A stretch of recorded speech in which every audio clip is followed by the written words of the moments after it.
Hi everyone. In this video I'll be showing you how to play along to Dance of 4, and you're going to use the thumb of your right hand and your index finger on the second, third, and fourth strings of your classical guitar. It's Dr. H here. If you're new to the channel, please be sure to subscribe, hit the like button, and ring the bell so you don't miss any of the new play along videos and tips I'll be sharing. Be sure to stick around to the end of the video where I'll be answering some bonus questions about this play along. Let's begin. So we're going to play Dance of 4 now. Metronome set at 44. 1, 2, ready, and...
Alright, so now we're at 54, and these are for eighth notes. 1, 2, ready, and...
Alright, metronome at 66, again for eighth notes. Here we go. 2, ready, and...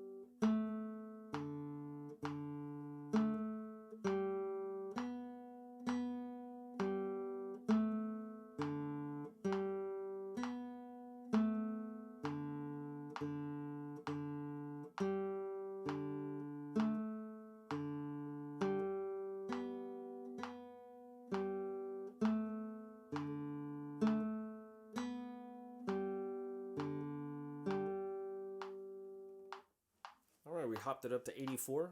1, 2, ready, and...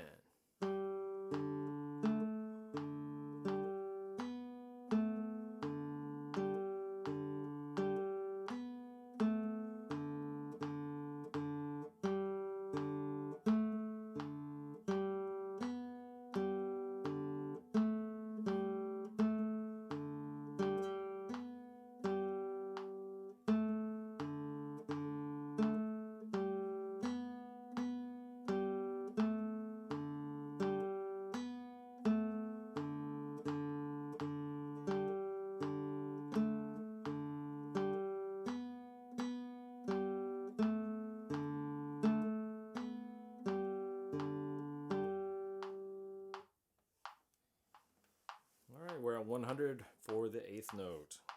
1, 2, ready, and...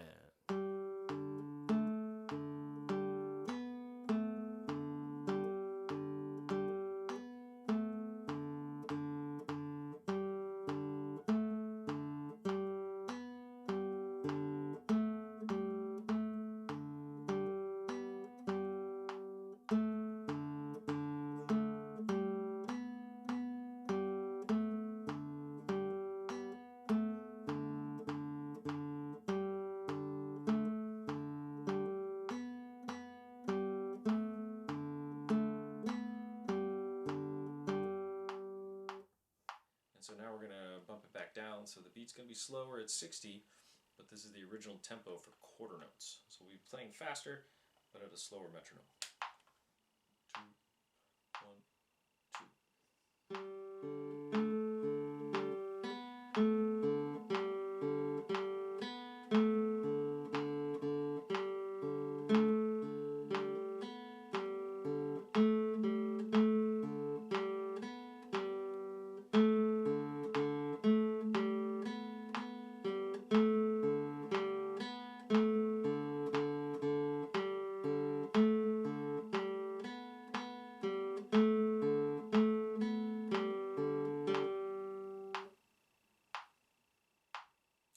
Stanza 4. So now it's time for the Q&A that I mentioned at the beginning of the video. And one of the first questions that you might have is, how do I play this A note without getting confused?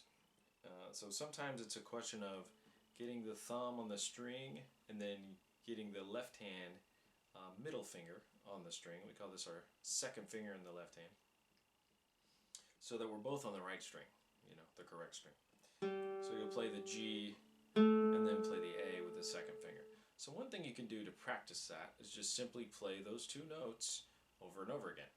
G, A, G, A. An important thing to think about whenever you're using your right hand, especially if you can't look at it, because if you have to aim your left hand over here on A, you might not be able to see what your right hand is doing. And so one thing you can do is think about how the strings feel. So each one of these strings has a different thickness, different diameter, and it also has a different feeling to it. So the metal strings are a different type of winding on each one of them. And so the D is kind of a smoother feeling string compared to the E, which is going to be the roughest. And then the A string would be in between those two in terms of how they feel. So with closing your eyes and just touching the string, you can see sort of in your mind which string you're on. So visualizing which string you're at and understanding how they feel when you touch them. So the same thing can be done with the nylon strings, the treble strings. So when you play that G, you'll notice that it's a thicker plastic string.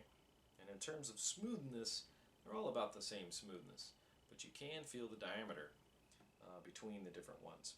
Another thing you can do is set up your right hand on the strings so that they are sort of planted when they're not being used. And so what that means is you're taking the tip of your finger and just kind of resting it on the string that it will eventually play on. So if it comes time that you have a B note to play, there your index finger is ready because it's already sitting on that B. Same thing if you have a G to play, your thumb is ready because it's sitting on that G. And then you can also have it prepared on the D if that's the note you're going to play with your thumb. So the thumb's taking care of two strings on this one. We'll be switching over pretty soon so that the thumb only takes care of the bass notes coming up. But for now, we're still using the thumb on both the D and the G. Okay. So that is one thing that can help getting your left hand set up so that you feel that you're in the right place. So another question is, which finger should I use in my left hand? And this is pretty easy because, especially at the beginning, you want to assign your fingers a different job. And so each finger has its own job. So if you have any notes to play on the 2nd fret, it's a good idea to go ahead and use your 2nd finger to hold those notes down. If you have any notes to play on the 1st fret, you're going to use your 1st finger to hold those notes down. And likewise, if you have any notes to play on the 3rd or 4th fret, then you would use your third or fourth finger correspondingly to hold the notes down. And that's just to start to develop the dexterity of your left hand, but also gives the finger one job. So instead of one finger having to cover a lot of different frets, one finger only covers one fret. But you're using different fingers to do the multiple notes that come through the music. And so that'll help develop your dexterity, and it also gives one finger one job. And so that makes it a little bit easier in terms of how to understand that. And the last question you might have would be in terms of looking at the notes on the staff itself. So understanding that the B is a line note, the G is a line note, the low D is a space note, but it's beneath the staff. And then the new note here is the A, which is also a space note, and it's a second space up on the staff. So the new note A is actually between G, there's A, and B. Alright, so between the two line notes, G and B, we have our A note. Okay, so that's all for today's play along. I hope you can use this video to improve your playing, and I'll try to answer questions in the comments, so be sure to ask there. If you'd like to get to the next level, support the channel, then consider subscribing to my lesson platform. I'm going to be linking it in the description below. So thanks for watching, and I'll see you next time.